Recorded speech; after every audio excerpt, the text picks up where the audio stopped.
Good morning, Matt McCucci. Good morning, everybody. Hi, Yeah, Brian. hello there.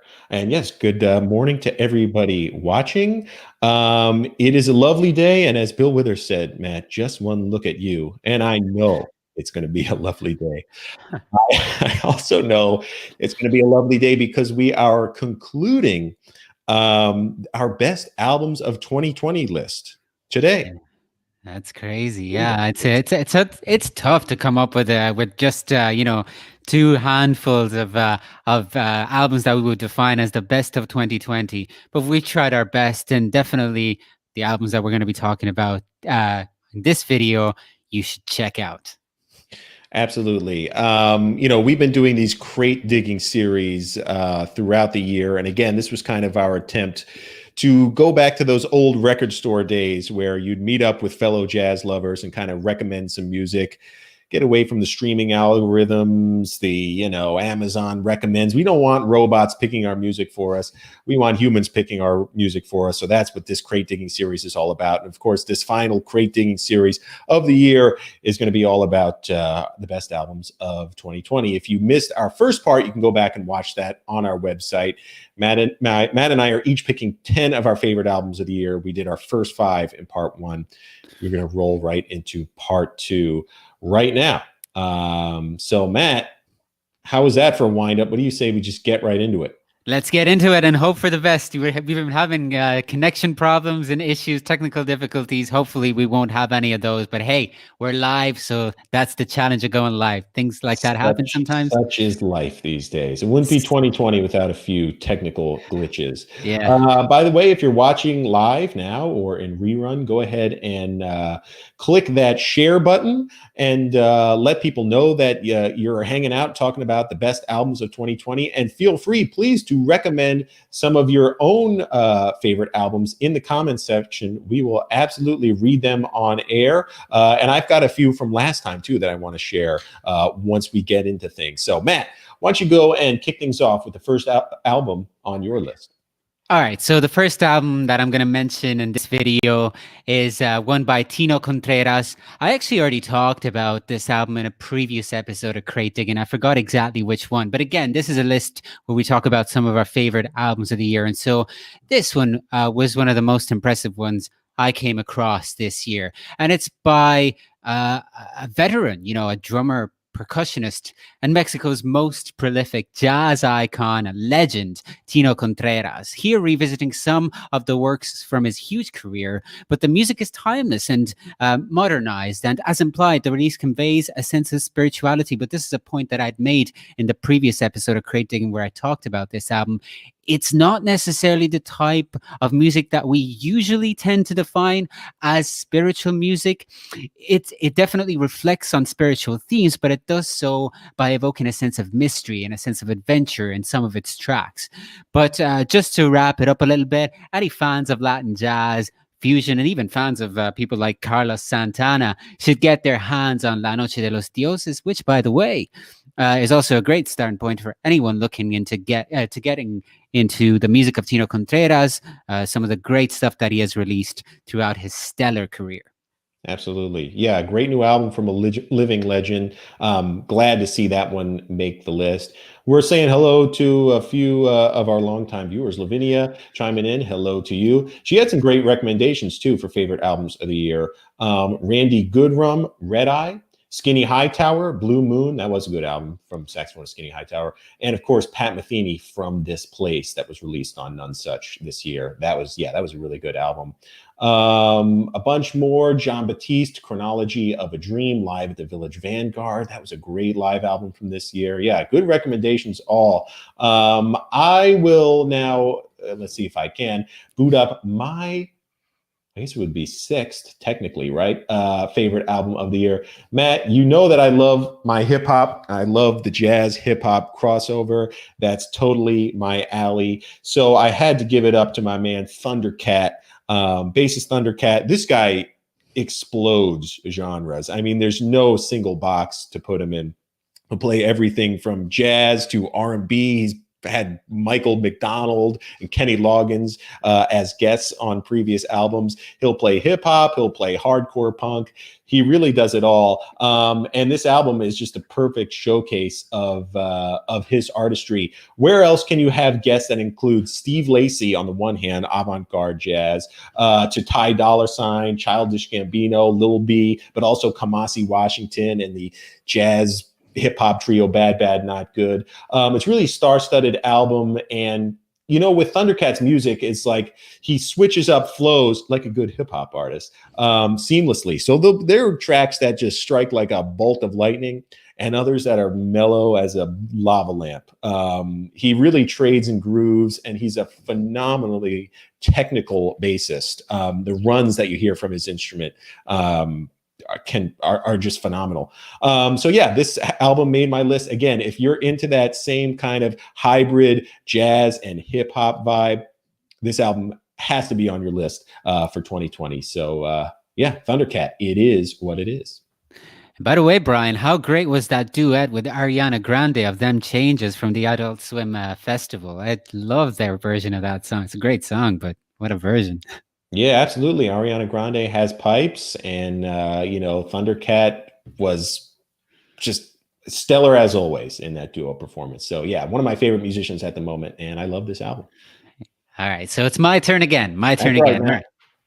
Second album that I'm going to mention on this video is one by John Carroll Kirby. It's called My Garden. You mentioned your love for hip hop and crossover jazz, hip hop, and so on. I actually have a soft spot for a type of music that people just don't generally tend to like, but I'm fascinated with it. Muzak, spelled M-U-Z-A-K.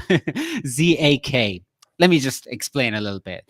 So returning to the theme of the chaos of this year, which we've talked about time and time again over the course of these videos, I think especially near the start of the pandemic, a lot of people were escaping into these huge videos on YouTube of lo-fi music, derivatives of smooth jazz, ambient, new age, retro-futuristic stuff, vaporwave too, and so on.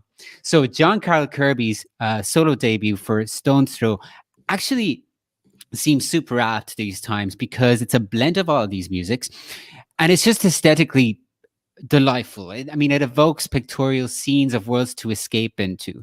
And I've actually seen My Garden defined as third generation exotica. And I love that definition. I think it's a perfect definition for this album. Like I said, I have a soft spot for expressive music, and that might have something to do with me absolutely loving this record.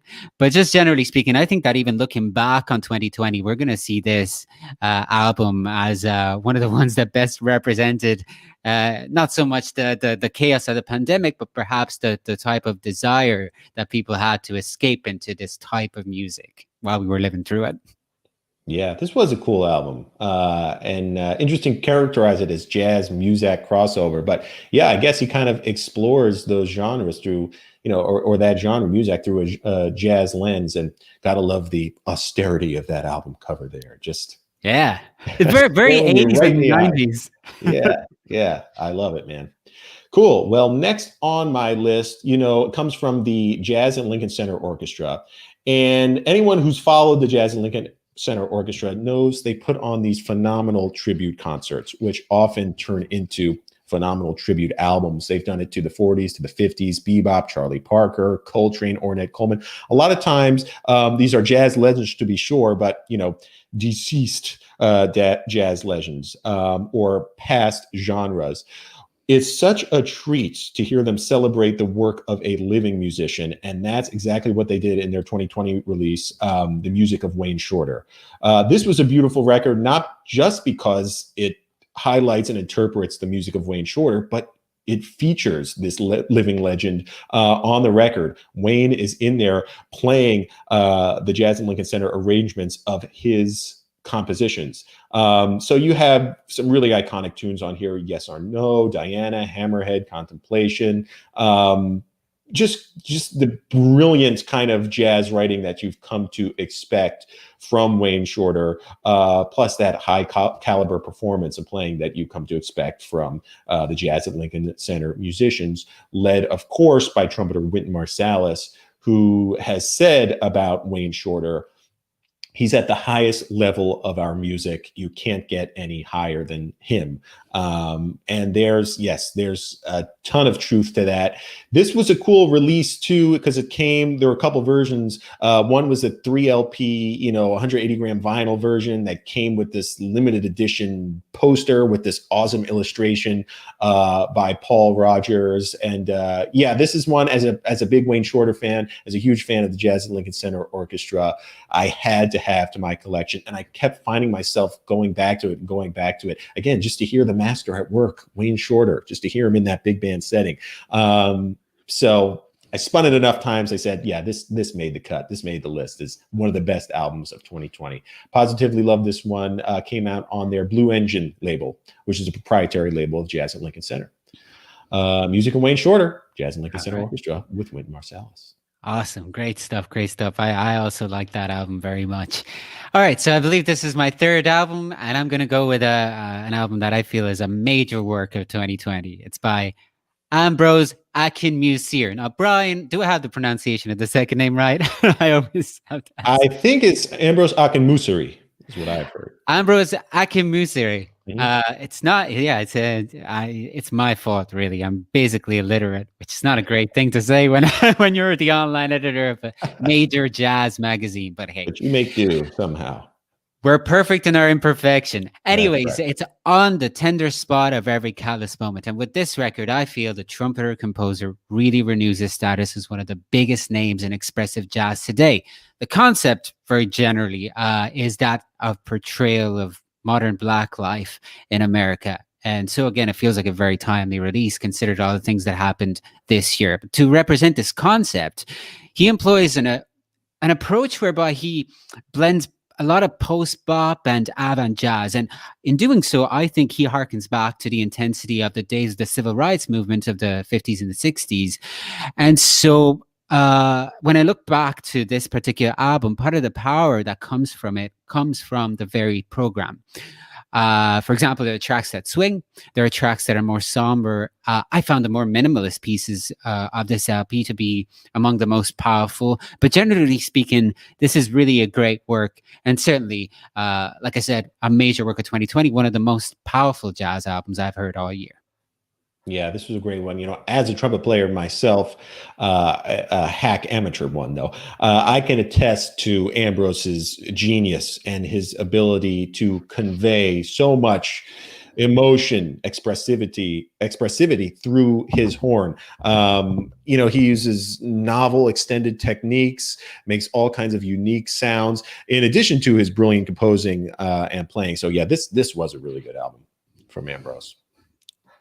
It brings me to the next one on my list. And again, I found myself back in that crossover lane between jazz and hip hop with the new release from drummer Casa Overall, I Think I'm Good. This was a noteworthy album for a couple of reasons. First of all, there's no denying that Casa is in the vanguard of, jazz and hip hop. Having played with jazz legends like pianist Jerry Allen, who very touchingly is featured on the last track of this album.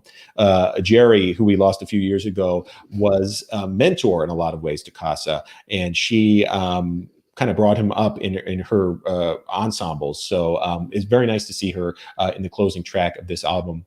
But also, playing with some of the hottest hip hop guys out there like Kendrick Lamar and like Solange and Madlib and Flying Lotus. So again, you will find those hybrid grooves on here. That's for sure. Casa kind of falls in the tradition of Kareem Riggins, who, didn't just incorporate electronically the sounds of hip hop, but tried to replicate them through acoustic drums. So that's kind of very much Casa's MO, but thematically, this album also takes on some profound and topical themes, those being kind of depression, mental instability, anxiety, things that we're all kind of dealing with, in one way or another this year. So this was an important album for the year, I feel like. And again, it's something you could really kind of sink your teeth into and analyze and get a lot out of it that way.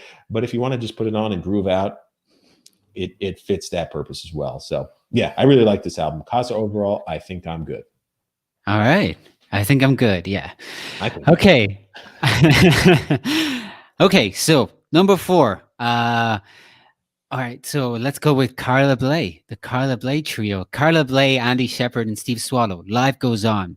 So I don't know of any other trio that sounds like quite like the Carla Bley trio. They really have a distinctive style and chemistry, which of course has been perfected over the year. Years. I've had the pleasure of actually seeing them live, and they're magic. It's just well, obviously the lack of drummer makes the conversational and paradoxically, I would say, percussive approach and nature of their music all the more organic. And Bley, of course, being a famously politically engaged musician, doesn't miss the opportunity to take digs at Trump and so on. But there's also an opening 4-part suite about mortality that I found absolutely wonderful and deeply resonant. I think this may be, and this is a big statement, one of her best all-time albums, which given her style career should say a lot about just how great it is. But I also wanted to say, I also think that throughout her career, she has done everything from leading huge orchestras to working in a duo. But the trio has really helped her evolve as a pianist as well, I feel, and has gotten to the point now where I can actually safely say that I think she's one of the best pianists around today. Yeah, and not to mention the addition of Andy Shepherd, on reeds, and Steve Swallow, who I love. One of the first, he's really a pioneer in a lot of ways because he was the first to make the transition from acoustic bass to electric bass. And to hear him play that instrument, he's unlike anyone else to touch it. So smooth, and again, so expressive through the electric bass. So yeah, this was a great album. I like that one a lot. All right, Matt, we'll move on to my next pick, if I could find it here. I am a sucker for chordless trios. You think back to like the Sonny Rollins at the Vanguard, where it's just saxophone, drum and bass. So I love this new album from saxophonist Rudresh Mahanthappa. It is called Hero Trio, and it features Rudresh, of course, on alto saxophone, Francois Moutin on acoustic bass, and Rudy Royston on drums. He kind of had a similar chordless ensemble for one of my favorite albums of 2016, I believe, Bird Calls. And on this album, it was an interpretation of the works of Charlie Parker. But as I explain it, he exploded everything about the song, kind of honed in on one piece of DNA, and then built an entirely new composition around that. It was so cool. It was so creative. I love the concept of it. And he does something similar here, though, with other composers that have influenced him throughout his life. So, of course, Charlie Parker ends up on this list. So he interprets Barbados, the song Barbados, and 26-2 here. But also John Coltrane, also Stevie Wonder, also Johnny Cash. He really gets creative in his influences. And again, his interpretations are so outside of the lines. They're reverent, yes, because he respects the original artistic impulse of the song, but he takes them to an entirely new place. And his playing is just so energetic. It's so captivating. Really, really like this album. And again, I'm a sucker for that chordless trio. So yeah, this one definitely made the list. Rudresh Mahanthappa, Hero Trio. I knew this one was coming as soon as you said chordless trio. Definitely a great album. That's another great one from 2020 for sure.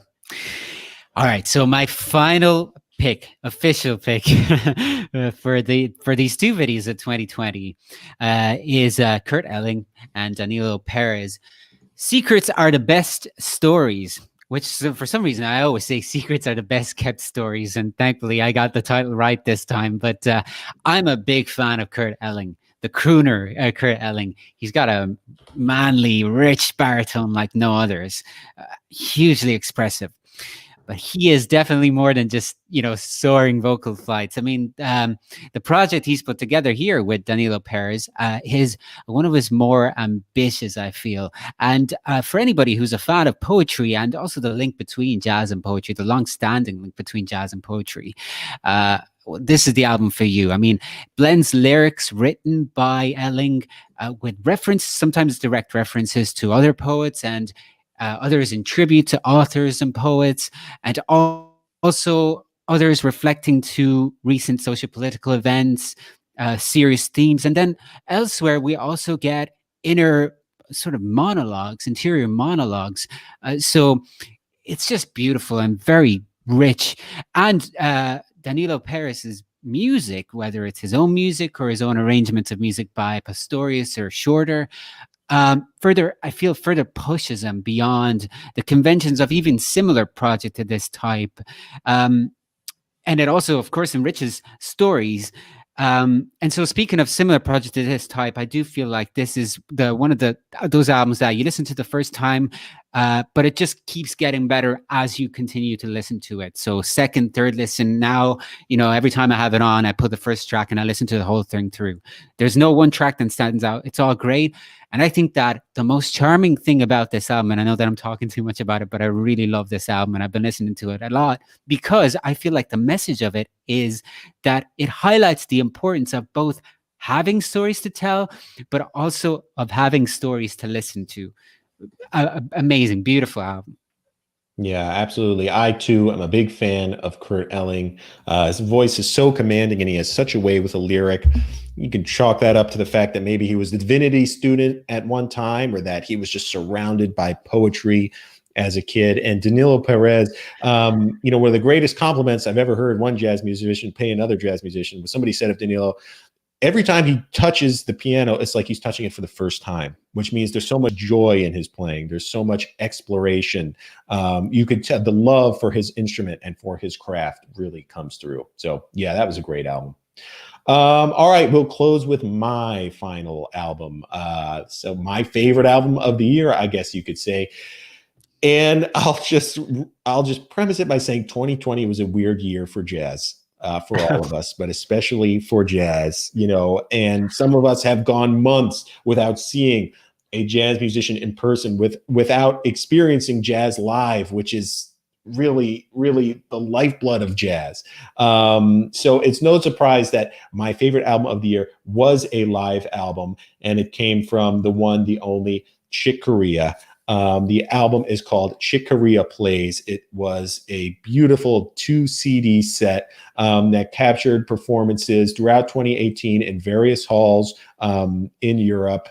And it's just Chick doing what he does, being brilliant, just painting beautiful musical portraits. And I do mean that literally because one section of the CD features what Chick calls musical portraits. He invites audience members onto the stage and then plays a musical portrait, based on their appearance sitting there. A lot of cool interactive things he does with the audience. He also asks for volunteers to come out of the audience to sit down and play two-handed piano at his piano with some startling results. I mean, he must have picked a piano prodigy out of the audience at one stop. And then just, interpreting Gershwin, interpreting Mozart, interpreting, iconic Chick Corea tunes again on stage alone. So yeah, in this year of just absolute weirdness, well, look, in any year, a Chick Corea live album is certainly welcome. But in 2020, especially, this felt like a godsend because it just made me connect with this artist. It made me connect with an audience, a jazz loving audience. And that's something that I so absolutely needed this year. And if you needed it too, definitely check this album out. Chick Corea Plays came out on Concord. And that's it. That does it. 10 albums apiece. Our favorite 10 albums apiece of the year 2020. What I feel year bad. it has been. I feel bad. I feel like there's a couple of albums that we should have mentioned that we left out. So do you mind if I mention a few more that I kind of noted because they were in the short list. So I have a few honorable mentions. Please do. Okay, so a couple of them off the top of my head, and also that I've noted down because it was close. Bill Frisell's Valentine for Blue Note, the reissue of Ibrahim Ferrer's Buenos Hermanos with previously unheard tracks, Mary Halverson's Cold Girls Artlessly Falling, which is a compelling blend of art rock and improvised music, and also if you like free jazz, Irreversible Entanglements, Who Set You is a must. So what a great year. I would have felt bad if I didn't at least mention some of them. Oh, I know. And look, I mean, there was the Jimmy Heath album that came out posthumously on Verve, Love Letter. That was great. Conrad Herwig had a beautiful Latin tribute to Horace Silver. Ron Miles' album on Blue Note. As a matter of fact, we have put together a list of all of our critics, all the critics that write for Jazz's magazine. On our website is our annual 2020 critics picks list. This is available on our site right now. It's a feature that comes out every winter in our print issue. But like I say, it's available online. You will need a digital subscription to read it, but you can sign up for one right now for just 99 cents per month for 3 months. That'll get you a complimentary print issue as well. So all that and more is happening on jazzes.com. And yeah, so much great music this year, despite of, or maybe because of everything that's been going on. But yeah, kind of a banner year for jazz.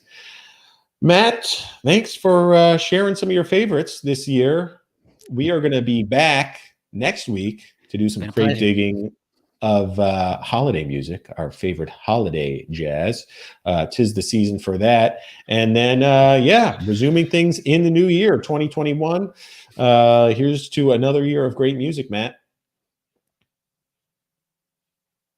Absolutely. Thanks for watching. That's always Thanks for watching, everybody, and we will see you next time. So long. Ciao.